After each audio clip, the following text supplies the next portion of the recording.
नमस्कार। आयुर्वेद परिचय, इस पर आज हम चर्चा करेंगे।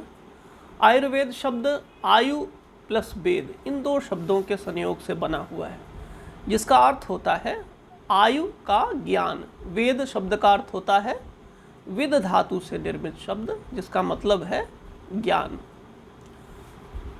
तो अब फिर आप देखें कि अब ज्ञान किस चीज़ का करना है।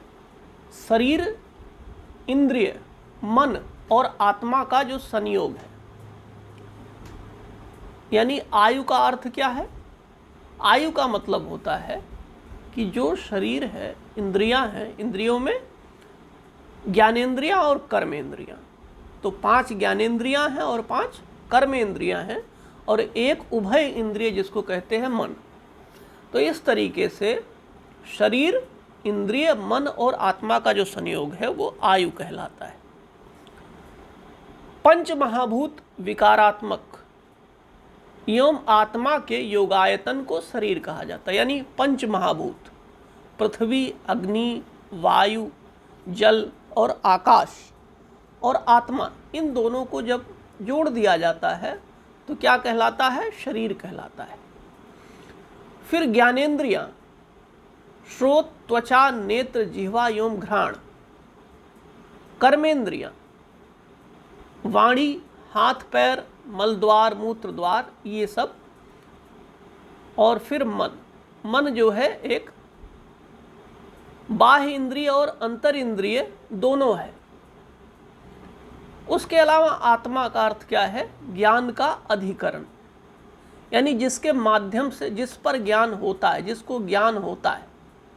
जैसे हमेशा ये सवाल पूछा जाता है कि आखिर किसी भी चीज़ के बारे में जानकारी किसको होती है, तो समस्त ज्ञान जिस पर अवलंबित होता है उसी को आत्मा कहते हैं, यानी ज्ञान का अधिकरण है आत्मा। फिर कहा गया चैतन्य की स्थिति ही आयु है। अमरकोश, जो कि एक संस्कृत का प्राचीन कोश माना गया है, उसमें जीवित काल को आयु कहा गया है। आयु, धारी, जीवित, नित्यग और अनुबंध, ये सब आयु के पर्याय हैं। तो पीछे हमने चर्चा की अभी सिर्फ आयु की। अब दूसरा शब्द इसमें क्या है, वेद।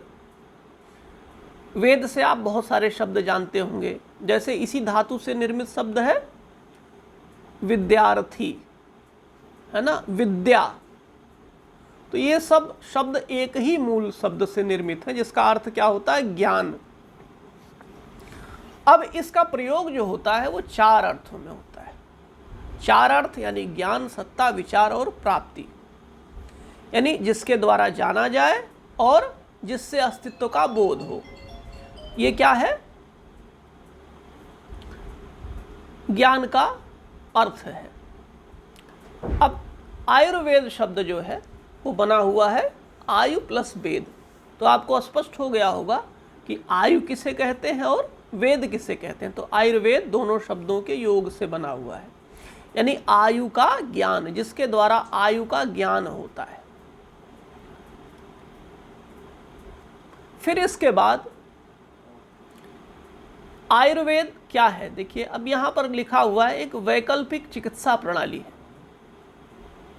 ये इसलिए लिखा हुआ है क्योंकि सामान्य तौर पर जो प्रचलित प्रणाली है उसी को मूल प्रणाली कहते हैं।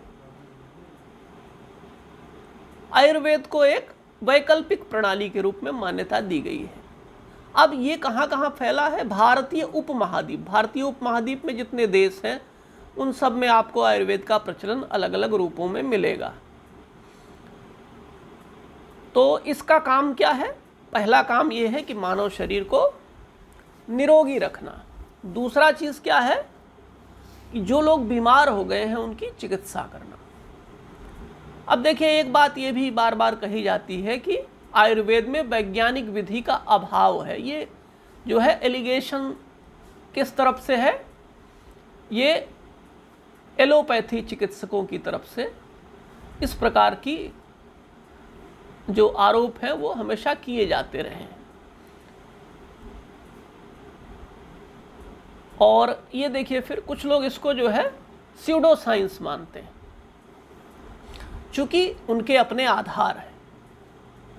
लेकिन आयुर्वेद का एक तंत्र ऐसा तंत्र है जिसका एक अपना सिस्टम है, उस सिस्टम के तहत वो पूर्ण तरीके से वैज्ञानिक तंत्र है। फिर देखिए, अब चूंकि आयुर्वेद एक भारतीय परंपरा से निकला हुआ है, तो इसमें कोई ना कोई इसका देवता होगा। जैसे सामान्य तौर पर हम लोगों के बीच में कैसे उस विद्या को पहुंचाएं, उसके लिए कुछ सांस्कृतिक आधार होंगे। तो इसमें सबसे पहला आधार जो है धन्वंतरी का लिया जाता है। धन्वंतरी आयुर्वेद के देवता हैं। अगर आपको समुद्र मंथन की कथा पता हो तो समुद्र मंथन के 14 रत्नों में से एक रत्न अमृत जब निकला था, तो उस अमृत कलश को लेकर के भगवान धन्वंतरी जो है प्रकट हुए थे। तो इनको माना गया है आयुर्वेद का देव। और ये क्या है, विष्णु के 24 अवतारों में एक अवतार है। विष्णु के 24 अवतारों में एक अवतार हैं धन्वंतरी। फिर ये सारी चीज़ें लिखी हुई हैं। अब देखिए, आयुर्वेद का जैसे इस तरह से परिचय तो बहुत पुराना हो गया, लेकिन अब ग्रंथ के रूप में अगर आप देखें तो उसमें जो प्राचीन ग्रंथ मिलते हैं उसमें चरक संहिता, सुश्रुत संहिता और अष्टांग हृदय, ये मुख्य ग्रंथ जो है आयुर्वेद के हैं। तो चूंकि आयुर्वेद किसी भी चीज़ का कारण एक फ्रेमवर्क बनाता है, जैसे कि कोई रोग हुआ तो उस रोग का मूल कारण क्या है, तो यहाँ पर 3 प्रकार के दोषों की चर्चा की गई है, जिसको त्रिदोष कहते हैं, वात, पित्त और कफ। तो यह त्रिदोषों की जब स्थिति होती है, यानी इनका जब असंतुलन होता है, तो उसी असंतुलन से रोग पैदा होते हैं। तो सारे रोगों के मूल में यह 3 चीज़ों का संयोग माना गया है, इनका असंतुलन ही माना गया है। फिर आगे आप देखें कि चिकित्सा के जो अंग हैं, जैसे योग है, योग भी 8 अंग हैं योग के, इसी तरीके से आयुर्वेद के भी 8 अंग हैं। वो 8 अंग काय चिकित्सा, शल्य तंत्र, कौमार्य भृत, अगध तंत्र, भूत विद्या, रसायन तंत्र और बाजीकरण। फिर आयुर्वेद का अर्थ, इस पर हमने पीछे चर्चा कर लिया है। अब देखिए, चूंकि इसमें एक शब्द आया था आयु, अब आयु का 4 प्रकार होता है। वह 4 प्रकार कौन कौन सा है? हितायु, अहितायु, सुखायु और दुखायु।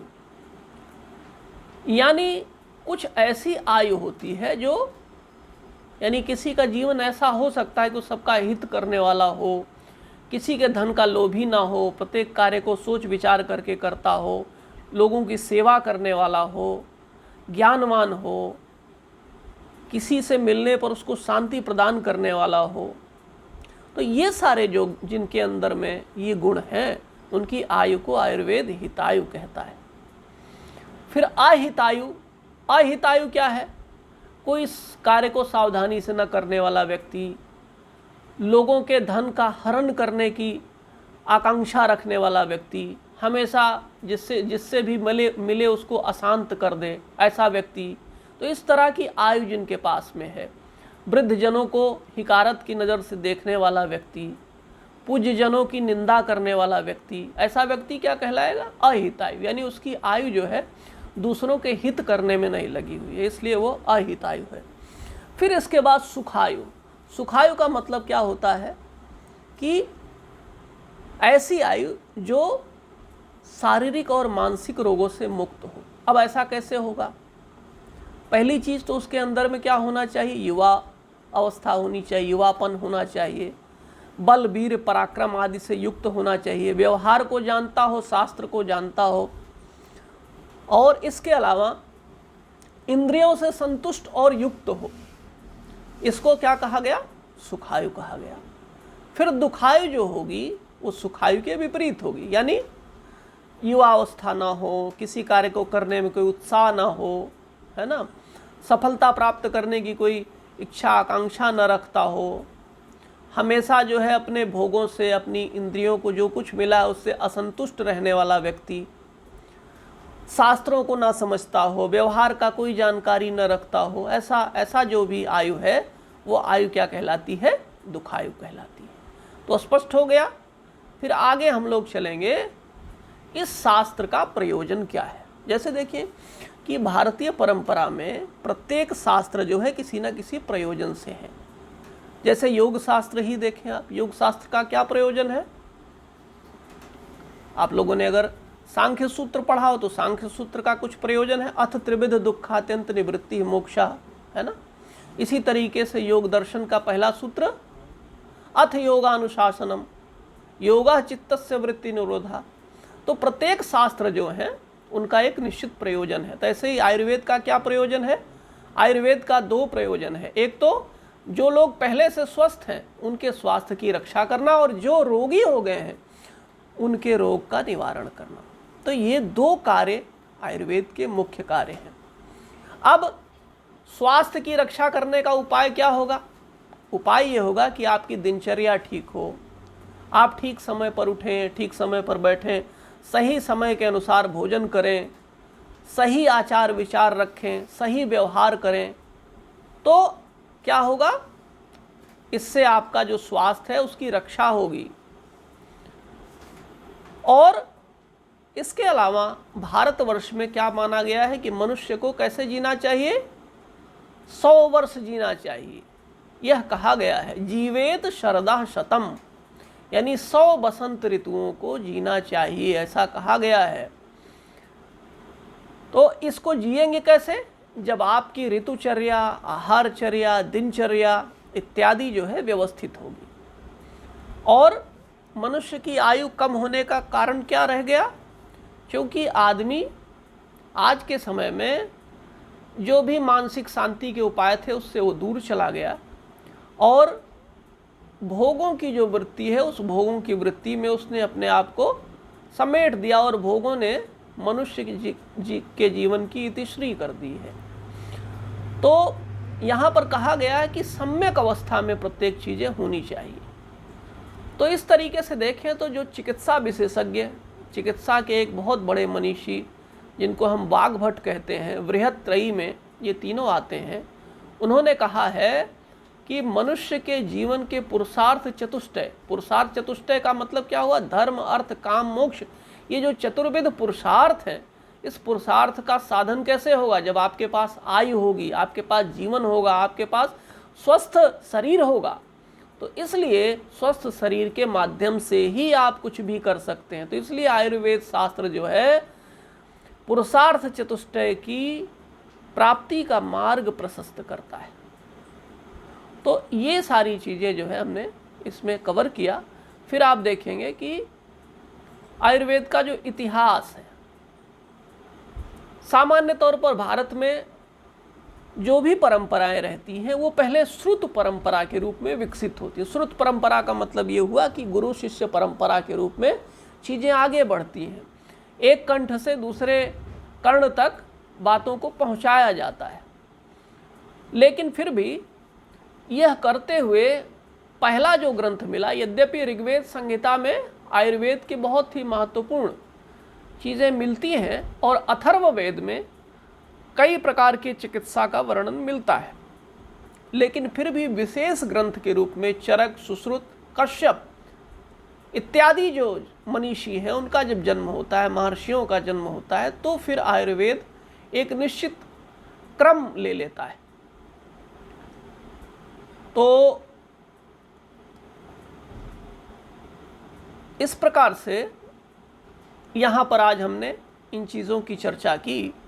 आगे हम आपके सामने इसी प्रकार से वीडियोस को लाते रहेंगे ताकि आपकी तैयारी को मजबूत किया जा सके और आयुर्वेद की जो भी अवधारणागत चीज़ें हैं वो आपको स्पष्ट हों। धन्यवाद।